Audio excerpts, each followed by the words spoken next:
Thank you for coming. I wish to speak with you both in a place where privacy was assured. We quite understand. What was it that you wished to discuss?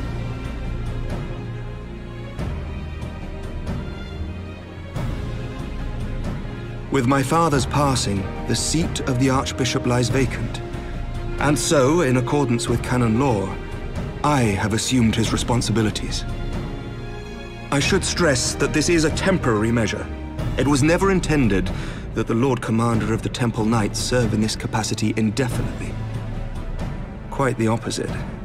The statutes specify that I should surrender my powers as soon as a conclave of the senior clergy and the high houses have named a new archbishop. But in light of recent events, that would not seem appropriate.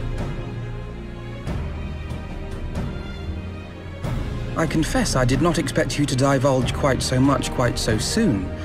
The details of the Archbishop's plans, perhaps, but the true origin of the war and all it entails? I too had concerns.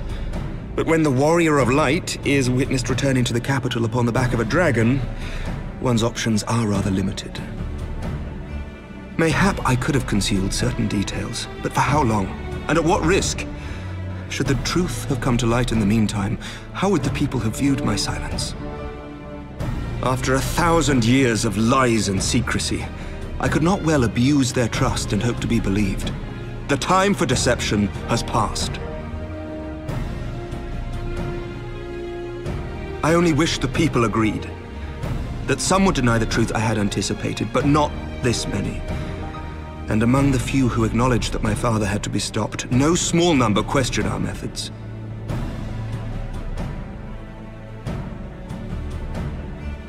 If they suspect a coup, it will not be long before some turn to violence. It has already begun, and that on both sides. Men and women of the cloth are being harassed in the streets. Some have even been assaulted in the Broom.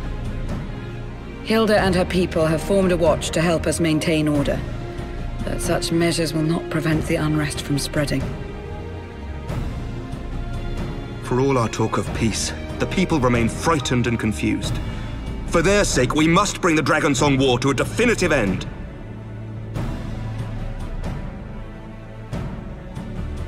And we should be glad to help you, Sir Emmerich. But what precisely would you have us do?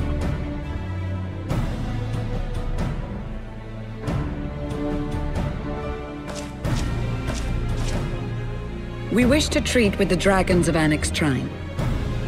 To that end, I would trouble you for an escort and an introduction.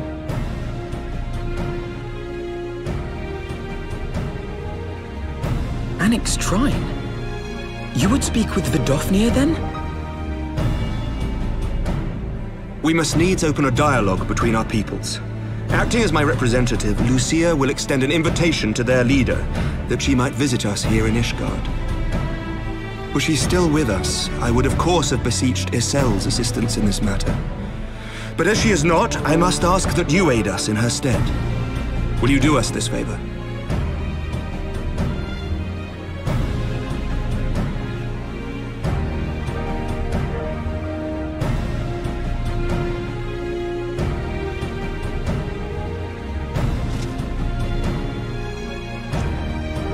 Thank you, my friends. Lucia, I leave the rest to you.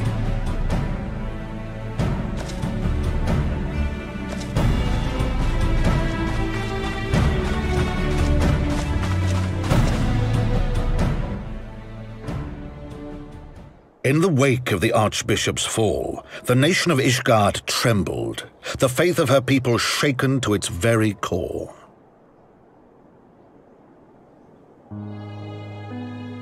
For 1,000 years had they fought and died, certain of the justice of their cause, only to be told that their holy war was born of the sins of their forefathers. What then for those brave men and women, thus stripped of their righteousness but to despair, to deny the truth and decry its speakers?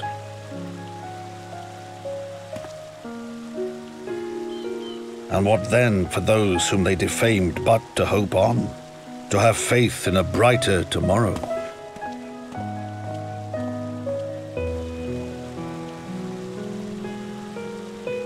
A tomorrow in which man and dragon might live together in harmony, then as distant as the very stars in the heavens.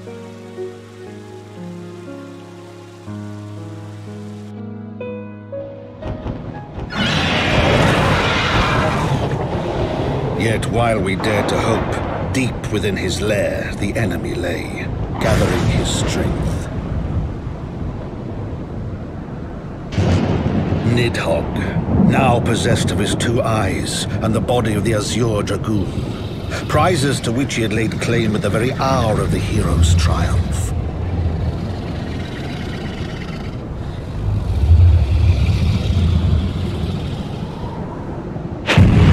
As desperately as we sought the solace of peace, the great worm craved the misery of war. Nor was he alone in his misbegotten desire.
I'm terribly, terribly sorry to have kept you all waiting.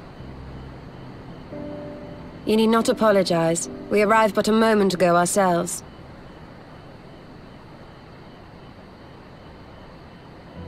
Pray, allow me to introduce Kryle, who has recently come from the Sharlayan motherland. She has generously offered to assist us. Oh, please, think nothing of it. A trip to Eorzea was long overdue. You must be the Warrior of Light. Yes, you certainly do look the part. A pleasure to meet you at last, sir. And who is that I spy but young Alpha No Levieux himself? I dare say someone's grown an ilm or two in my absence. Or are those lifts in your boots?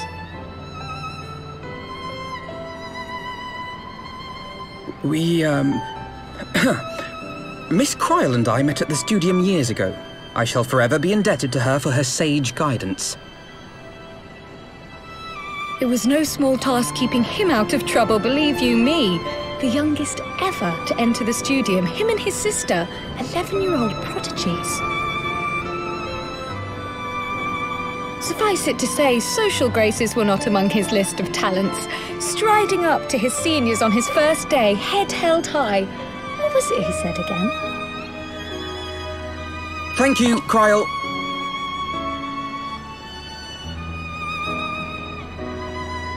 For what? I haven't finished yet. Would you care to attempt a more dexterous deflection? Mayhap we should save this delightful conversation for a more fitting occasion, when pressing matters do not demand our undivided attention.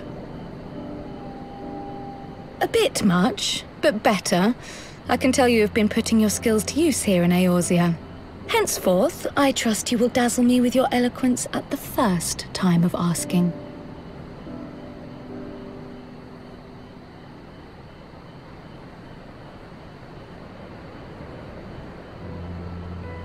Right, on to more pressing matters. Finding Minfilia and the other missing scions. I gather you have new information to share with us. A new approach, actually. Tataru recounted the tale of your escape, and it gave me an idea. Simply put, assuming Thancred left some manner of trail when you whisked him away, as is almost always the case with teleportation magics, I am confident I can find and follow it. Then what are you waiting for? The wherewithal to do it. The fact is, my abilities aren't quite up to the task. Not in themselves, anyway. If I had Master Matoya's crystal eye, on the other hand... Then let us all call on her forthwith. I think it best that you explain your plan to her in person.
Is that trouble I smell? Or did you forget to wipe your boots on the way in? Forgive us, Master Matoya. We will be sure to wipe them on the way out. And may I say how glad I am that age has not yet deprived you of your senses. Ever so quick-witted, aren't we? To the detriment of your manners. Well, out with it then. What do you want?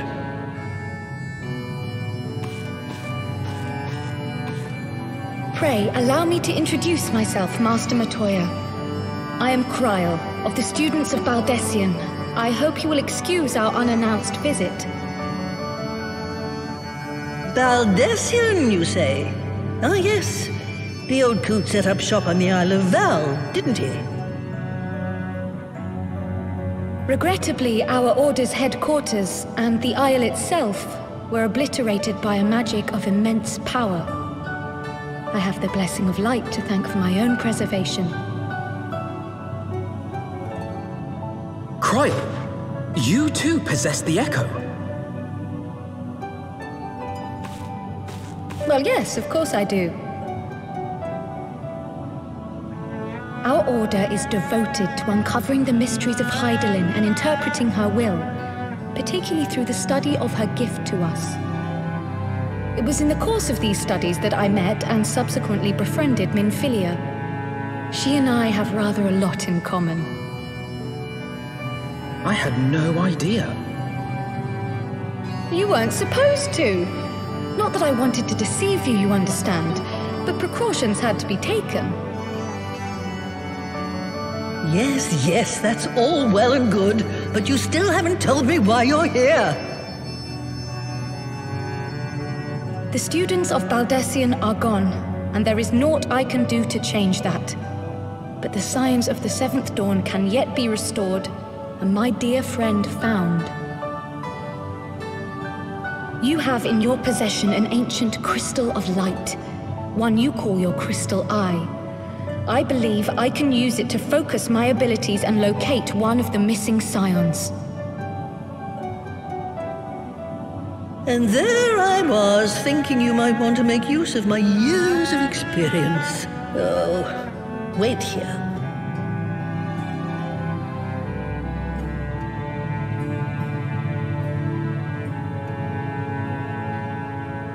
Long did I ponder the nature of this crystal and its familiar radiance, but never did I suspect it was a crystal of light.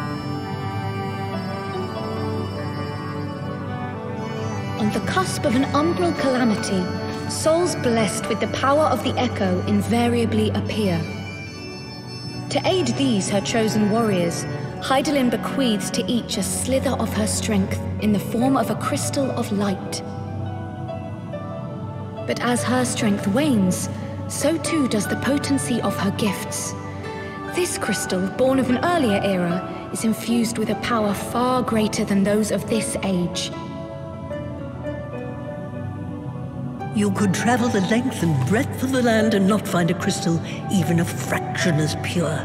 Its value is beyond measure, as are the risks inherent in its use.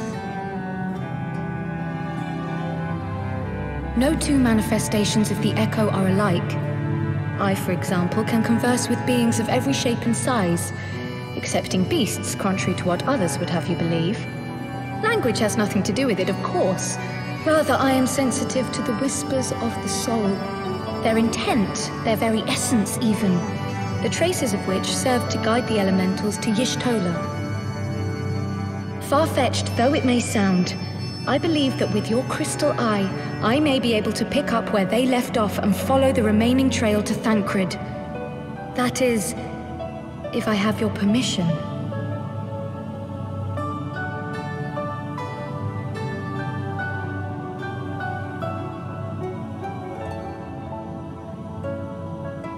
Well, the poor sod's not going to find himself.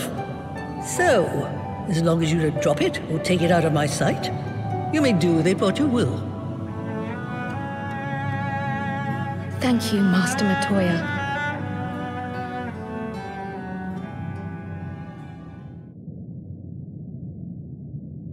Then let us begin.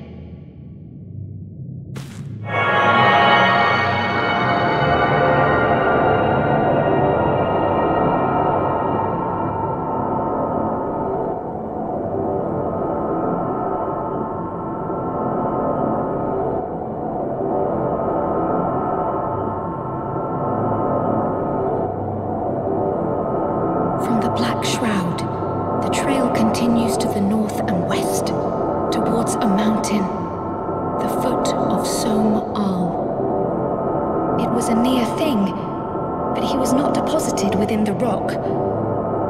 I think.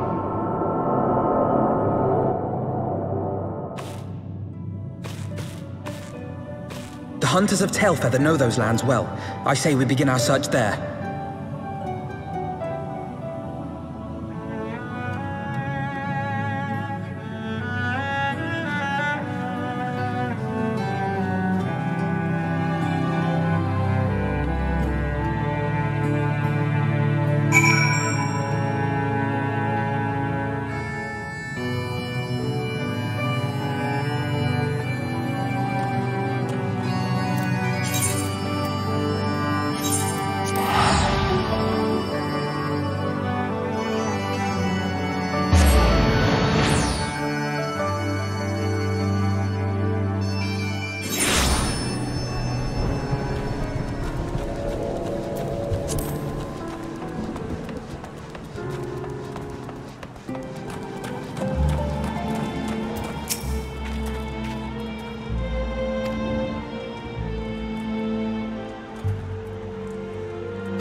Thancred! It could be Thancred! We must hurry!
This day, we reclaim the reins of history. This day, we rid ourselves of the Ascians forever! Fools playing at heroes, all of you. Is this how you believe you can save your world? We can and we will, Ascian. You shall see. Or perhaps you will not!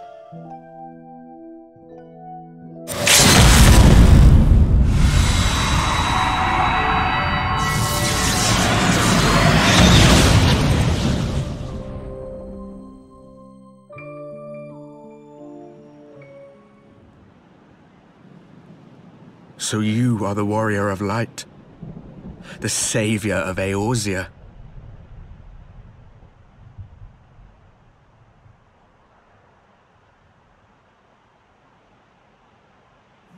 It's a wonder you didn't come sooner, what with the primal and all.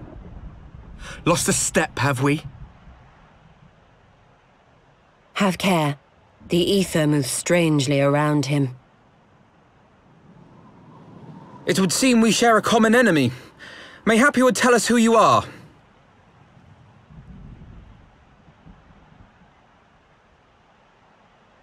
Shall we show them?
Not very sporting of you to interrupt, but so be it.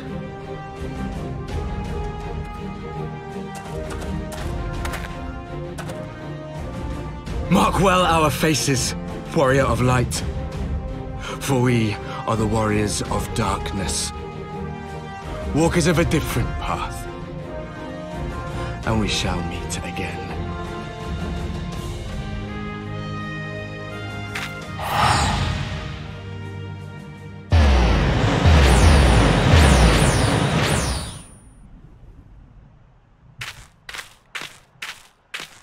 Warriors of Darkness? Really?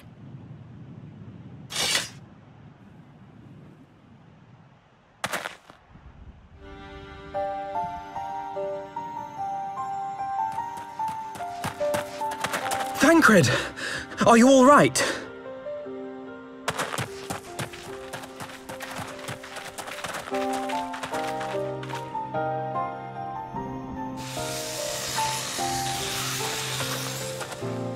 Pleasantries can wait. I'd rather not be here when the Nath arrive. Agreed?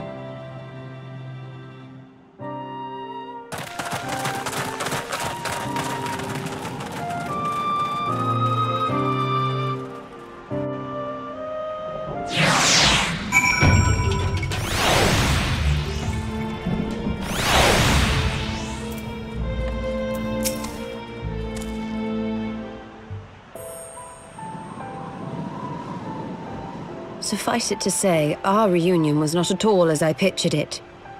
Waiting until the last instant to join the fray. 'Tis plain you have not lost your appetite for the dramatic. My appetite for the dramatic? Have you forgotten the circumstances of our parting? The heroic last stand, the tunnel filling with light, and then... Had I known you intended to use forbidden magics to deliver me to some god's forsaken wilderness, I would have thanked you in advance. Thancred.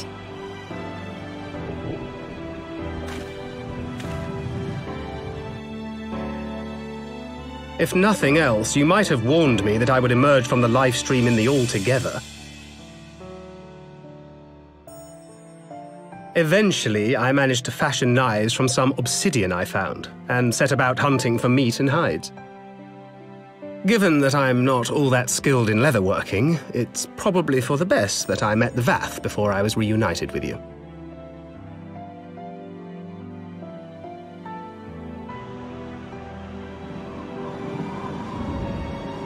So you were the fleshling clothed in skins of whom the storyteller spoke?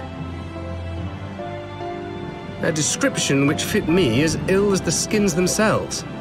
Happily, I was able to trade with the Vath for garments better becoming a man of refinement. From them, I learned of Ravana, and of the great warrior who had once laid him low.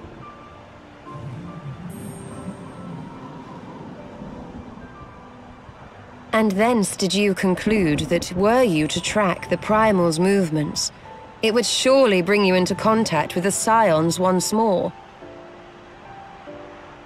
It seemed a reasonable assumption. I could think of no one else with your enthusiasm for slaying beastmen gods. Until now, that is. Ah, yes. The self-proclaimed Warriors of Darkness. 'Tis only fitting that they stand in opposition to the Warrior of Light, I suppose. I glimpsed the leaders past, if only for a moment. They were confronting a man in black. An Ascian, I think.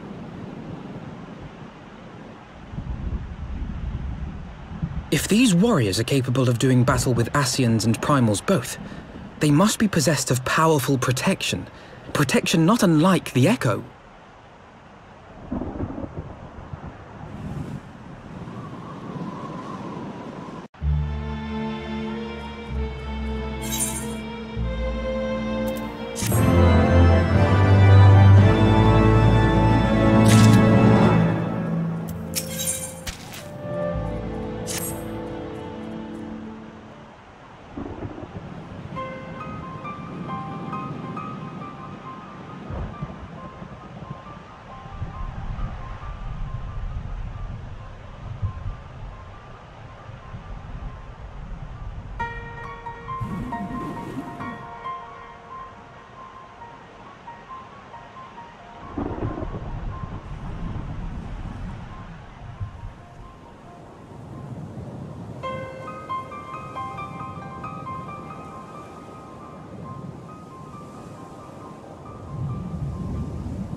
Even as the Scions celebrated the return of a long-lost friend, honorable men plotted to deprive them of another.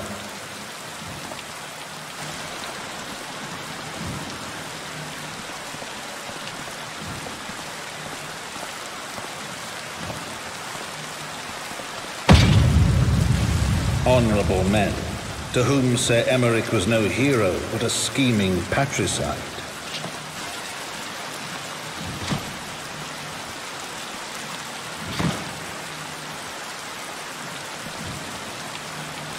Honorable men who would fain wash the paving stones of foundation with the tyrant's blood.